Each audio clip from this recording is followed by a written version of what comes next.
Because when we look at the Old Testament, we find the Shema, chapter 6, verse 4, Shema Israel, Adonai Eloheinu, Adonai Echad. When you look at the first commandment, chapter 20, verse 3 of Exodus, you find there's no God beside me. So now the question will be is this: a Jew who is acquainted with the Torah, with the Old Testament, why would one ask him to realign his belief, his theological doctrines, into believing in a triune God, when in fact he's been instructed quite explicitly, in fact, in the Old Testament, not to break the commandments? He just confirmed that the Quran is a false book. Because if you go in the Quran, we will find the following: اتخذوا أحبارهم ورهبانهم أربابا من دون الله والمسيح ابن مريم. They took their rabbi and their monks or their priest as gods instead of Allah and the Messiah, which means you have to worship Allah and the Messiah. And how dare you to accuse your prophet that he's a liar, and not a single rabbi he said such a thing. Spirits of God hovered over after the God created the heavens and the earth. Okay, no problem. If that's meant to be God, no problem. Let's go to Zechariah's in Old Testament, chapter 6, verse 5. There are 4 spirits. So are there 7 gods now? The word Ruach is here in Zechariah chapter 6, verse 5, talking about 4 spirits. So tell us why, if that is a spirit and it's God, then how comes there's only 3 gods, 3 persons of God, and there isn't 7, for example? This guy is nothing but a scam. Read with me what the Bible says.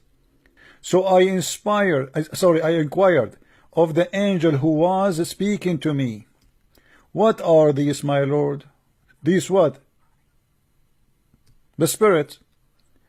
And the angel told me, these are 4 spirits of heaven going out from their station before the Lord of the earth. So they are serving the Lord. Those are not God. Does it say really that it says here that those are the 4 spirits which are the spirit of God? Why you are lying? That Jesus, this is called the etymology fallacy. That's, you know, he's been referred to as Emmanuel, etc. God is with us. Elijah is also, the word Elijah in the Hebrew language means God is with us. So if that makes Jesus God, then Elijah is also a God. This is what the word means. You can go and search in 2 seconds in any website and you will see that Elijah mean Yahweh is God. What God is with us? And you are making fun of David Wood that he didn't speak Hebrew. Obviously you speak Hebrew very well. And he's here saying that he prays to the Prophet. There's a difference between yusalli lahu and yusalli ala in the Arabic language. I knew this was going to happen. I knew this was going to happen. I knew I was going to have to give you a free Arabic lesson here today. I knew it. And that's why the translators put 4, not to the Prophet. See how stupid he is? He just confirmed that Allah, he pray for the Prophet, not to the Prophet. And supposedly now it's fixed. Okay, let us analyze. As long you just admitted that the verse says Allah pray for the Prophet, and Allah, you Muslim believe in one God. Allah pray for the Prophet. He pray to who? Inna Allah wa malaikatahu yusalluna ala nabi. It is say pray for the Prophet. There's a difference between praying on and praying to, or praying for. Where it says praying for anyway, Abdul? It says here ala. Why you are lying to David Wood? Because you don't speak Arabic. It doesn't say for. You are a big fat liar. I've always wanted to do this, yeah? To take a word from Dwayne, the Rock Johnson. It doesn't matter what you think. It doesn't matter what you think. I mean, I am statement. If you look at the New International Version of the Bible, the I am is actually not translated as I am, but I will be. Abdul, how is going to be translated as I will be? Because if this is what it's been, I will be, it's mean he's not exist. I will be. Abdul, first of all, there is many translation and you can pick up whatever you want. You say, I don't accept the translation of Yusuf Ali. I don't accept the translation of this guy. And in a second you will see he himself, he will make a stupid answer, and then later he will say I said the translator says so. And there's a whole discussion on that. And to be honest with you, frankly, I don't even take the Gospel of John to be completely authoritative, and neither do the majority of biblical scholars anyways. 95 AD, it's a long way. 95 AD is a long time. This is why he don't accept it. So how you accept the Quran? The Muslim until now, they don't have one manuscript of the Quran. Few years ago, they found a manuscript was a gift even from a priest, not even from the Muslims, an Egyptian priest, which is one page, and it's different from the Quran today. I think David Wood has said some career-ending, embarrassing statements today. I mean, to be honest with you,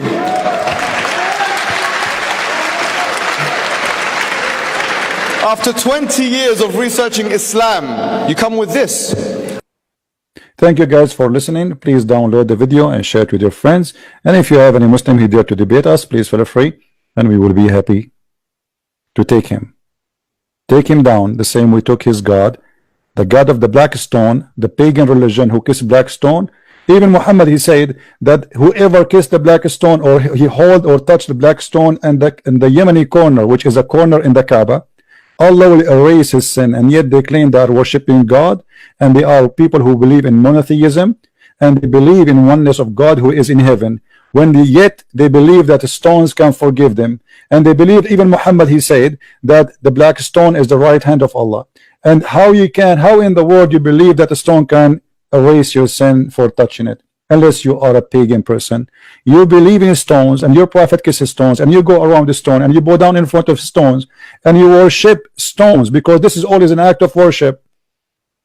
Yet you speak about the oneness of God. My friend, your God is a stone who say the most stupid things. As an example, women have sperm coming from their ribs. You have one God, you have 10 God, doesn't matter, my friend. He is a stupid God. The man is sperm coming from the backbone. Your God, Allah, the one you call him one God, he do not even understand. He cannot even remember which one he created first, the stars or the trees. Yet you are proud about him being one God. Well, be happy with the one God.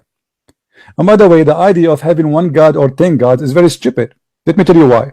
Because let us say, for the sake of argument, somebody he's a Hindu. He worship 10,000 gods, but they are true, exist. Who care about how many they are? Let us say somebody believe that in heaven there's 1,000 elephant, and we laugh at him, and then one day we discover that there is 1,000 elephant. It doesn't matter who laugh at him, he's right. So it's very stupid of you to try to make us believe that you are right just because you believe in one God. But we are the one who believe in one God. By the way, the Egyptian believe in one God. Does that make the Egyptian Muslims? The Pharaoh? Stupidity is a must. Thank you very much for watching. Please share the video with your friends. May the Lord bless you all.